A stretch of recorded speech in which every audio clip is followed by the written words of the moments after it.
말씀은 사도행전 16장 16절로 23절까지입니다. 우리 함께 한 목소리로 합독하시겠습니다. 시작. 우리가 기도하는 곳에 가다가 점치는 귀신 들린 여종 하나를 만나니 점으로 그 주인들에게 큰 이익을 주는 자라.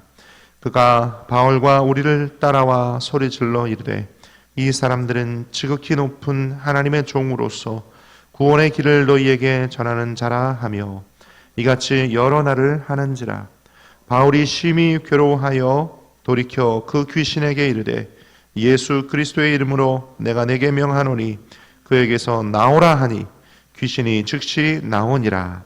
여종의 주인들은 자기 수익의 소망이 끊어진 것을 보고 바울과 실라를 붙잡아 장토로 관리들에게 끌어갔다가 상관들 앞에 데리고 가서 말하되 이 사람들이 유대인인데 우리 성을 심히 요란하게 하여 로마 사람인 우리가 받지도 못하고 행하지도 못할 풍속을 전한다 하거늘 우리가 일제히 일어나 고발하니 상관들이 옷을 찢어 벗기고 매로 치라 하여 많이 친 후에 옥에 가두고 간수에게 명하여 든든히 지키라 하니. 아멘. 함께 봉독하신 사도행전 16장 16절로 23절 말씀을 가지고 빌립보의 귀신 들린 여종 이런 제목으로 함께 말씀 나누기 원합니다. 화요일날 마게도니아 사람 하나가 환상 중에 나타나 사도 바울에게 건너와 우리를 도우라 하여서 사도 바울이 아시아로 복음 전하려 했으나 그가 배를 타고 마케도니아 지역으로 건너가서 그 마케도니아 지역의 첫 입구인 그 빌립보 지역, 그 빌립보 지역에서 유럽 선교의 첫 번째 열매 누구였습니까? 루디아를 만나고 루디아의 신앙에 관해서 잠깐 살펴보았고요. 루디아가 있던 그 지역 마케도니아가 한국으로 말하면 경기도, 충청도, 전라도 같은 그런 개념이고 빌립보는 성, 도시의 이름입니다. 그러니까 마케도니아 우리로 말하면 도에 빌립보 시가 있는 거예요. 네, 이해가 되셨죠? 거기에서 복음을 전하는 장면을 함께 보고 있는데 이 빌립보 시에 들어가서 바울과 실라가 귀신 들린 여자 하나를 고칩니다. 18절을 제가 다시 읽어보면 이같이 여러 날을 하는지라 바울이 심히 괴로워하여 돌이켜 그 귀신에게 이르되 예수 그리스도의 이름으로 내가 내게 명하노니 그에게서 나오라 하니 귀신이 즉시 나오니라. 귀신이 여인에게 들어가서 그 여인이 귀신 들린 상태로 두 가지를 했어요. 첫째, 점을 쳤어요. 그래서 그 여인 때문에, 그 점치는 것 때문에 돈 버는 사람들이 있었는데 그 사람들에게 이익을 안겨주었고, 또 이 귀신이, 점치는 귀신이 있다가 사도 바울과 실라가, 사도 바울의 일행들이 마케도니아 지역 이 빌립보 시에 전도로 왔는데 그들의 영적인 실체를 본 거죠. 예수 그리스도의 복음 들고 전하는 사도 바울이 하나님의 위대한 종이다 라고 귀신이 인정을 하고 그들을 칭송해요. 그런데 이게 한 번만 한 게 아니라 계속 여러 날을 하는지라 계속 따라다니면서 사도 바울을 괴롭게 귀찮게 한 거죠. 바울이 귀신에게 예수 그리스도 이름으로 그에게서 나오라 하니까 귀신이 즉시, 성경 보세요. 귀신이 즉시 나왔다. 할렐루야. 여러분, 귀신은 주 예수 그리스도 이름으로 명하여 쫓는 겁니다. 예수 이름으로 나오라 하면 즉시 나가는 게 귀신입니다. 여러분, 두려워할 필요도 없고 오직 대적하여 싸워 이길 뿐이라는 것 여러분 기억하시면서 우리 삶 가운데도 우리 심령 가운데 은밀히 침투하는 귀신의 세력 날마다 예수 이름으로 내어 쫓기를 바랍니다. 그렇게 귀신 들린 여자 하나를 고쳐줍니다. 그런데 아니 귀신 들린 여자를 고쳐줬는데 결과가 첫째는 매를 맞고 22절, 두 번째 23절에 감옥에 갇힙니다. 22절 무리가 일제히 일어나 고발하니 상관들의 옷을 찢어벗기고 매로 칩니다. 그리고 23절 많이 친 후에 옥에 가두고 간수에게 명하니 든든히 가두라 지키라 이렇게 하여, 아니 귀신 들린 여자 하나 고쳐준 것 때문에 매로 맞고 감옥에 갇히는 일이 벌어집니다. 왜 이런 일이 벌어졌나요? 왜 이런 일이 벌어졌어요? 귀신 들린 여자 하나를 주 예수 그리스도의 이름으로 고쳐준 거예요. 그렇죠? 사람에게 귀신 들려 얼마나 흉악했겠습니까? 그런데 치료해 준 거죠. 깨끗게 해준 거죠. 우리의 입장에서 봤을 때는 그런데 귀신 들린 여인에게서 귀신이 떠나간 것에 대한 여러 입장차, 시각의 차이가 있었다 라는 것을 오늘 저와 여러분이 함께 나누시면서 오늘날 우리 한국 교회와 또 우리 교회에 주시는 하나님의 메시지를 발견할 수 있기를 바랍니다. 어제 우리 여의도순복음교회 전 교육자들이 여의도순복음교회 예루살렘 성전에서 오후 2시부터 비욘드 유토피아라고 하는 영화의 시사회를 가졌어요. 영화의 제목은 비욘드 유토피아지만 내용은 탈북자들의 다큐멘터리 영화입니다. 탈북하신 분들이 탈북하는 과정들을 실제로 리얼 다큐죠. 그 모습들을 찍어서 만든 영화인데 5명의 가족들이 탈북하는 과정의 모습, 또 그 다음에 한 10여 년 전에 먼저 탈북했던 어떤 아줌마가 북한에 있는 아들 7살 때 탈북을 했고 10년이 지났으니까 17살 된 아들을 탈북시키려고 했던 과정들, 이런 과정들을 보면서 저는 한 2시간 가까이 참 많이 울기도 했습니다. 근데 제가 어제 저녁에 이 말씀 준비하면서 그 탈북하는 과정에서도 입장차, 시각의 차이가 있는 거예요. 그렇죠?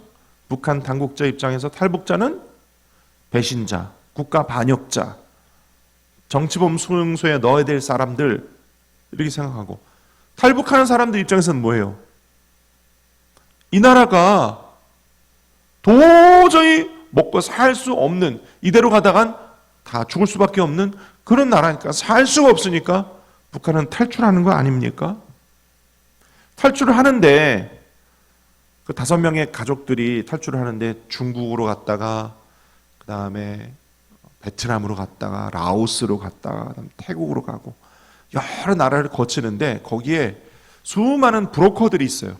한국에 이제 탈북자들을 돕는 갈렙 선교회라고 하는 목사님이 계시더라고요. 그 목사님이 직접 그 5명의 가족은 직접 비행기를 타고 날아가서 함께 그 라오스 막 숲속에서 막 산을 넘고 하는 그런 장면들이 나오는데, 그 목사님은 그런 얘기를 하더라고요.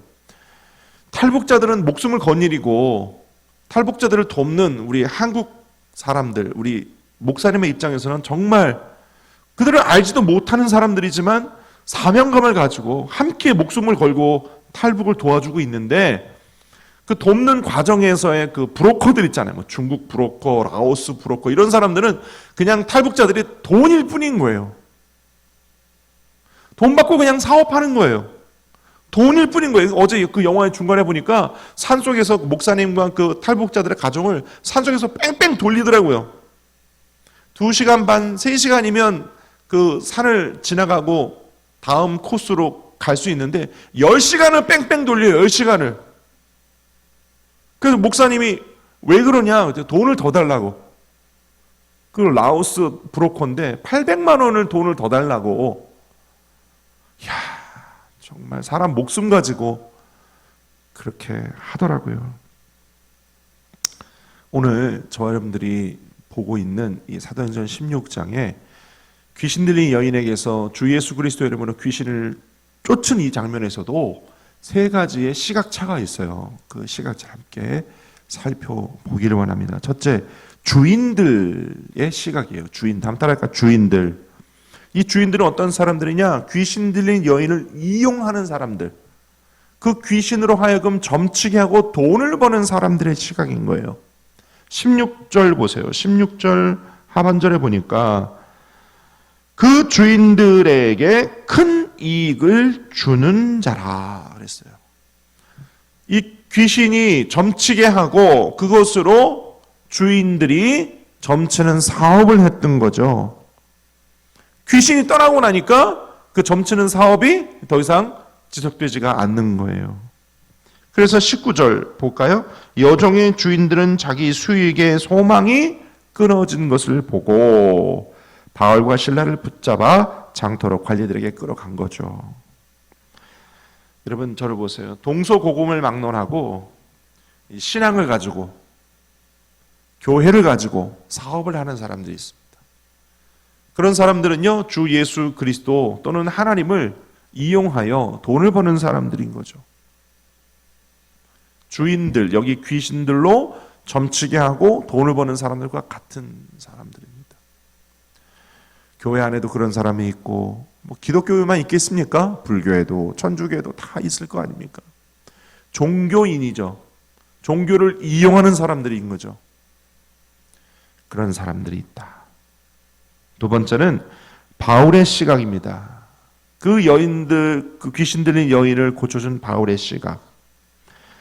귀신 들린 여인을 바라보는 바울을 한번 볼까요? 18절에 보니까 이같이 여러 날을 하는지라 바울이 심히 괴로워하여 그랬어요. 이 바울이 심히 괴로워하였다라는 이 장면을 보면 바울이 아마 두 가지로 괴로워했을 거다. 첫째는 바울의 마음 가운데 귀신 들린 사람을 보았으니 그 영혼이 얼마나 불쌍했겠습니까? 그렇죠? 여러분, 귀신 들리거나 구원받지 못한 영혼들을 향한 긍휼한 마음이 저와 여러분에게도 회복될 수 있기를 축원합니다.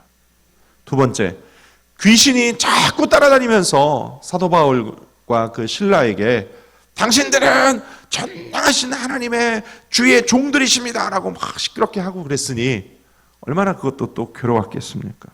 사도 바울이 그렇게 괴로워하여 귀신을 쫓아버렸습니다.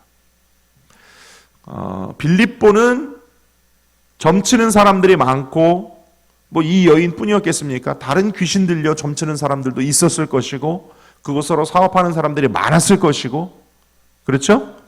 빌립보는 큰 도시였기 때문에 별의별 사람들이 다 있었을 거예요. 근데 거기서 귀신을 내어 쫓는다라는 것은 사실 대놓고 할 수 있는 쉬운 일은 아닙니다. 귀신을 통해 사업하는 사람들도 있기 때문에 사도 바울은 처음 그 여인이 따라붙어 괴롭게 하고 귀찮게 하고 막 이랬을 때 처음 쫓지 않은 이유가 있었을 거예요. 그렇죠? 여러 날이 지나고 난 뒤에야 심히 괴로워하여 어쩔 수 없이 쫓아버린 건데 쫓아버리지 않은 이유가 있었을 거예요. 여러 상황들이 어떻게 전개될지를 모르니까. 그럼에도 불구하고 결국은 어떻게 했다? 쫓아냈다. 쫓아버렸어요, 그냥. 주 예수 그리스도 이름으로. 사실은 우리 전도자들이, 복음 전하는 자들이, 먼저 예수 믿은 저와 여러분들이 해야 할 사명입니다. 그렇죠? 제가 복음 전해야 할 전도 대상자들의 이름 부르면서 기도하자 제가 이야기를 한 적이 있는데 그들이 예수 믿고 구원받아야 할 대상이라는 거 우리가 왜 모르겠어요? 우리 친척일 수 있고 우리 가족일 수 있고 우리 친구일 수 있고 오랫동안 아는 사람들 그들도 참 구원받았으면 좋겠다라고 여기는 사람들인데 왜 우리가 전도를 열심히 안 하겠어요? 전도를 했다간 벌어질 일들이 힘든 일들이 예상이 되니까 섣불리 못하는 거 아니겠어요? 그렇죠? 안 해보셔서 그러신가? 별로 반응이 없으신데 그렇잖아요. 그럼에도 불구하고 우리는 전도를 해야 한다? 안 해야 된다? 해야 한다. 해야 한다. 예수님이 거라사지방에 가셨어요. 어떤 귀신 들린 사람을 봤는데 그 귀신 들린 사람의 속에 군대 귀신이 들어있습니다. 군대 귀신. 그리고 돼지떼가 있어요. 2,000마리가 넘는 돼지떼.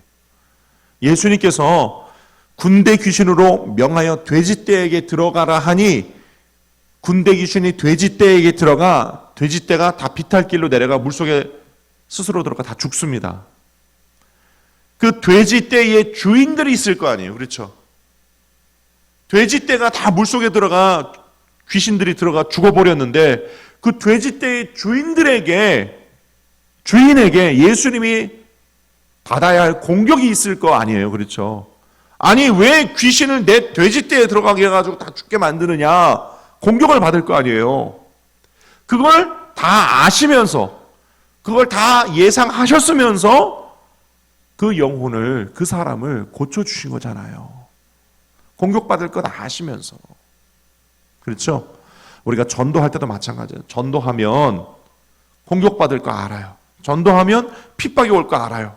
전도하면 자칫 잘못했다가 관계가 깨어질 수도 있고 더 힘들어질 수도 있어요. 하지만 사명이 있기에, 할렐루야, 주께서 원하시는 일이기에 복음을 전하고 또 전해야 할 줄로 믿습니다. 조윤기 목사님과 최저실 목사님의 천막교회, 그 불광동 산 밑에 가난하고 어렵고 힘든 동네, 그 많은 사람들이 정말 먹을 것이 없고 힘들고 가난한 동네, 내 땅도 없어 남의 깨밭에다가 미군 군용 천막 치고 전도했던 동네, 거기서 천막교회가 획기적으로 부흥하게 된 두 가지 사건이 있는데, 첫 번째는 안진뱅이가 일어난 사건이요, 두 번째는 무성이 엄마 사건입니다. 그 무성이 엄마 이야기 여러분 다 알고 계시죠? 교회에서 한 산모통일을 돌아가면은 다 쓰러져가는 운막집 같은 집에 무성이 엄마라는 중풍병 환자가 이불 속에 꼬물꼬물 아이들을 데리고 중풍병 환자로 있습니다. 냄새나고 힘들고 괴로운 전도를 최재실 목사님이 한 달을 넘게 매일 찾아가서 씻겨주고 빨래를 해주고 함께 예배드려주고 죽을 쑤어서 먹여주고. 쉬웠어요? 아니요, 쉽지 않았어요. 정말 힘들었다고 하셨어요. 왜 했어요? 사명이니까 한 거 아니에요. 할렐루야, 사명이니까. 여러분, 우리가 어떤 입장이나 어떤 시각을 떠나서 사명이니까 하는 겁니다. 할렐루야. 세 번째로 상관들의 시각이 있어요.